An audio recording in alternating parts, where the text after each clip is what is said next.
Welcome to Verifying Non SSA Benefits, a webinar. Before you begin this webinar, please have a copy either printed out or on a separate screen of the Word file that accompanies this webinar, which looks like this. It's entitled Verifying Non SSA Benefits Chart 2019.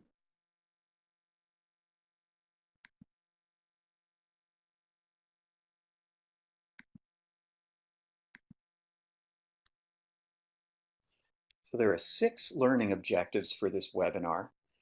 First, to explain the importance of verifying benefits a person receives. Second, to identify which benefits that are not administered by the Social Security Administration should be verified and which specific information you need to verify about these benefits. Third, to describe options to verify these non-SSA benefits. Fourth, to explain how you can resolve discrepancies between the information you get from benefits verification and what you're told by other sources like the individual. Fifth, to list methods to document benefits verification, keep a record of it. And finally, sixth, to identify when and how often you need to verify these benefits. So why should you verify benefits? It's really important to do this because in order to advise a person accurately, you need to have an accurate picture of which benefits they get. The impact of work on benefits is very different depending on which benefits a person gets. If you think that they're getting a benefit other than what they're getting, you may be applying the wrong work rules and you'll be misadvising them. Now, oftentimes people aren't sure which benefits they get, which is easy to understand since they sound so similar. For example, SSDI and SSI are only one letter different, but they're very different benefits. Even worse, many people think that they get a particular benefit when in fact they get something different. So if you rely on what a person tells you, you may be getting misinformation about which benefits they're getting. And if you think they're getting a different benefit than they are, you might enter the wrong information into the DB101 estimator or apply a different set of work rules than the one that applies to their benefits, and you'll give them misinformation. That can cause them to make bad decisions about work and their earnings goals. They could possibly lose benefits or have benefits reduced more than expected.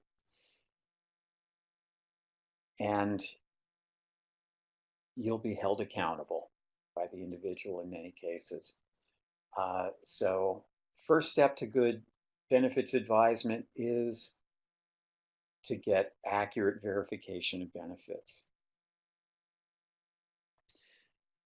So you can verify benefits received from the Social Security Administration, like SSI and SSDI, with a benefits planning query, a BPQI. But what about benefits that are administered by other agencies? Well, they all need to be verified because these other benefits we'll be talking about can be affected by employment or changed earnings levels.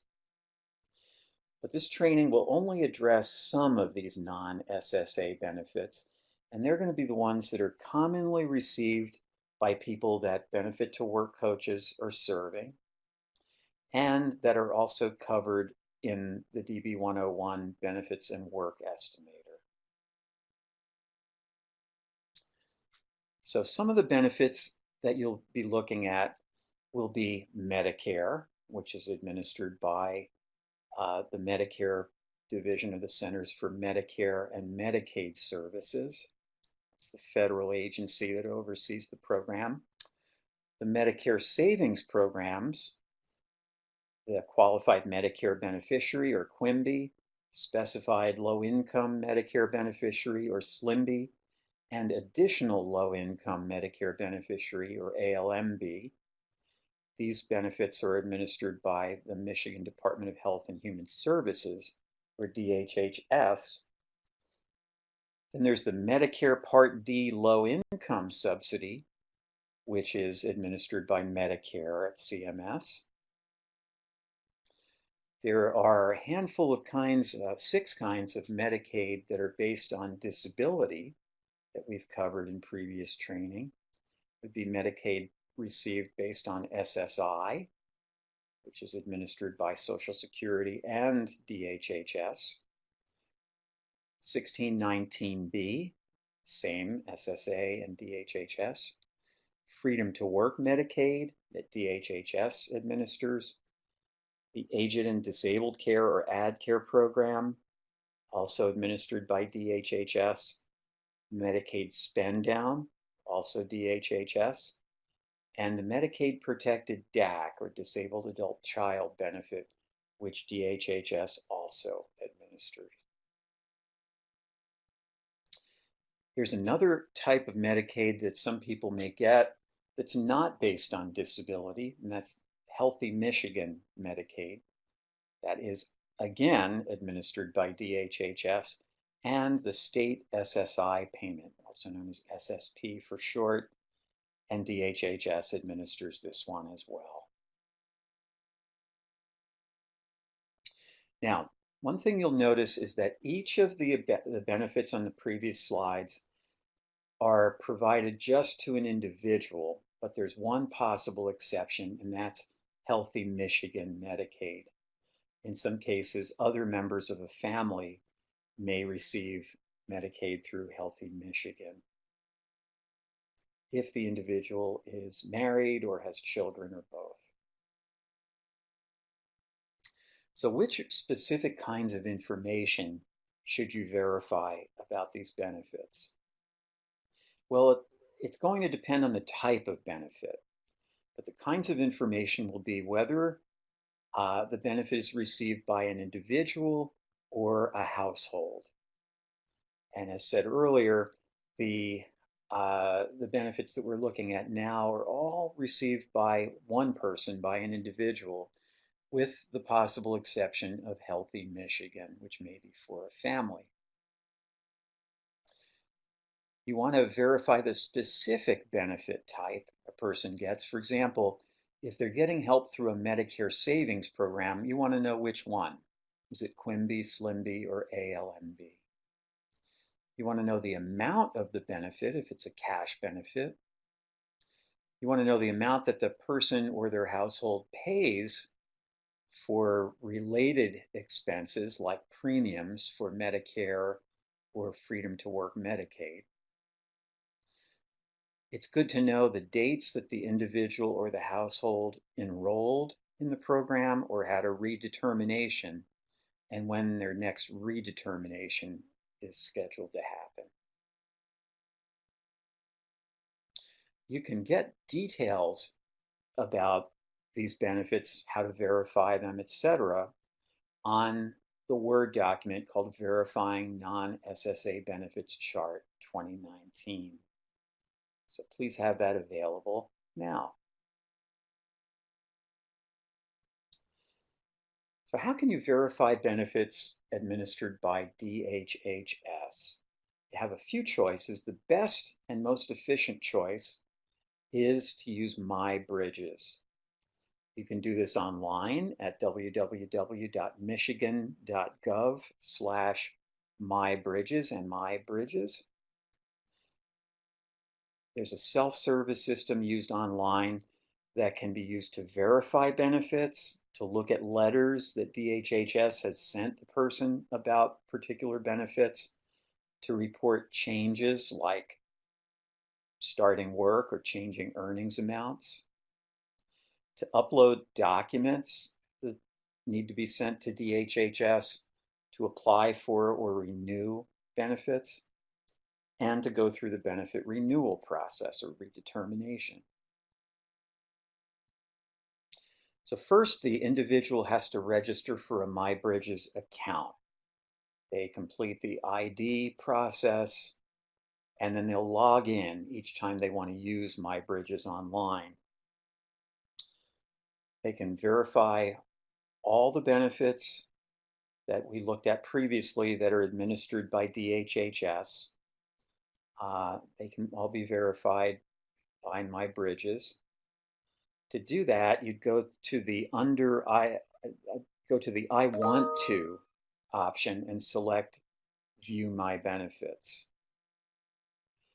Now, the only benefits that are going to appear in this section are those that the person currently receives, that they're currently enrolled in, except for health coverage benefits, which can appear for the entire month in which the person's benefit became inactive.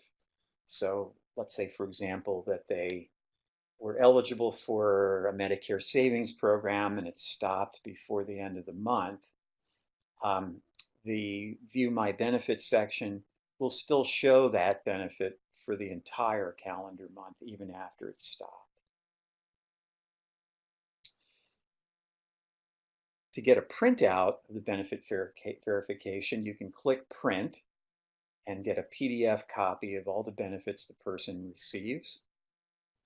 And MyBridges will verify the type, amount of benefit they get, the renewal date, and the date that the benefit will be available on their Bridge card. Secondly, to verify DHHS benefits, if the person doesn't want to use MyBridges for some reason, they can get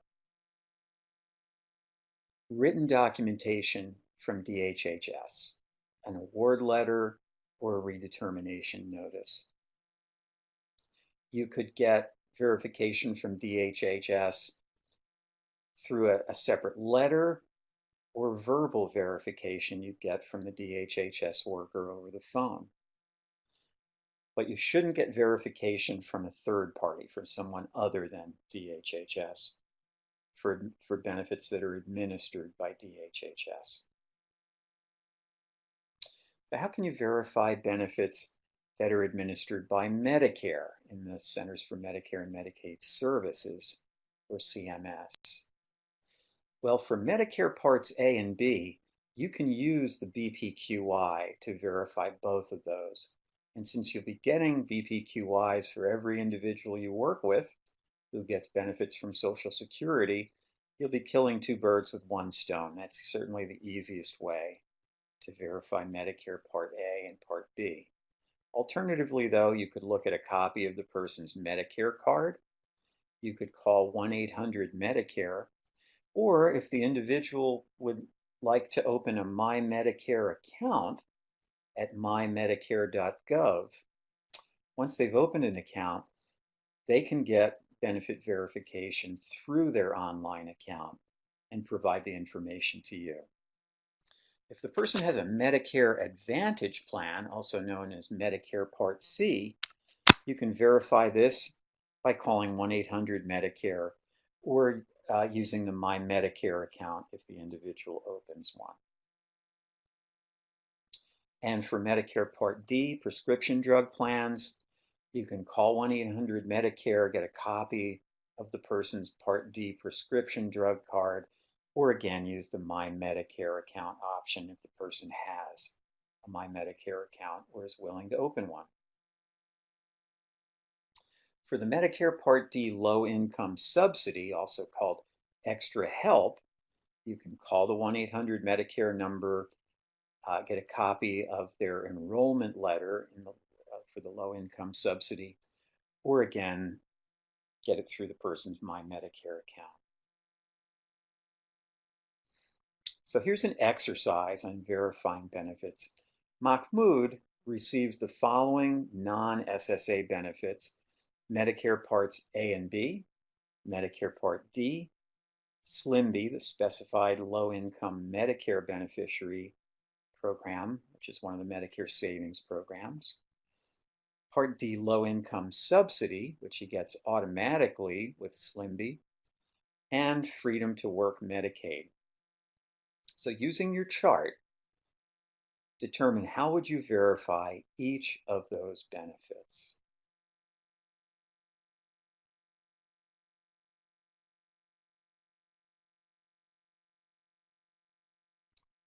And the correct answers are for Medicare Parts A and B, the BPQI would be best, but alternatively, there's the Medicare card, calling 1-800-Medicare, or the My Medicare account. For Part D, 1-800-Medicare, copy of the prescription drug card, or the My Medicare account. For SLIMB, the best way to do it is My Bridges, but you could also use an award letter, a redetermination notice, verbal verification from the DHHS caseworker. You could also call 1-800-Medicare or use the My Medicare account to verify SLIMB.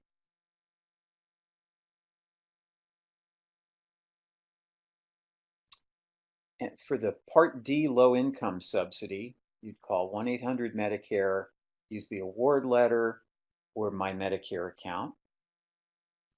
For Freedom to Work Medicaid, you'd use My Bridges, the award letter, redetermination notice, or verbal verification from the caseworker. So what happens if you get verification of a benefit and the information you get differs from information you've gotten from other sources, such as the individual or their head of household? Well, then you want to check into the discrepancies and resolve them. You don't want to just assume that the official verification you got is correct or that the information you got from the other source is correct. If there's a discrepancy, it needs to be resolved. So one thing you can do is look at which information you've gotten that conflicts with other information, which set of information appears to make the most sense. Does the person appear to be eligible for the benefit from the information you got from one source rather than the other? Is some of the information missing or is it out of date? But you do want to take action to reconcile the differences. So how do you document the verifications you've gotten? Well, you'll have copies of paper verification like award letters that you want to keep, copies of ID cards like Medicare cards, for example, and verification letters and forms, recertification notices, etc. If a person's using My Bridges online, you'll print out screenshots of the information.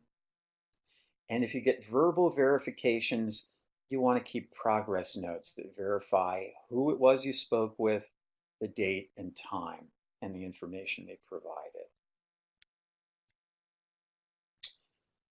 Now, when you verify benefits, is it enough to do it just once? Sometimes it's not. Sometimes you need to verify information repeatedly, especially if the information may have changed. So if you find out that a person gets a new benefit they hadn't received the last time you verified benefits, you'll want to verify that new benefit.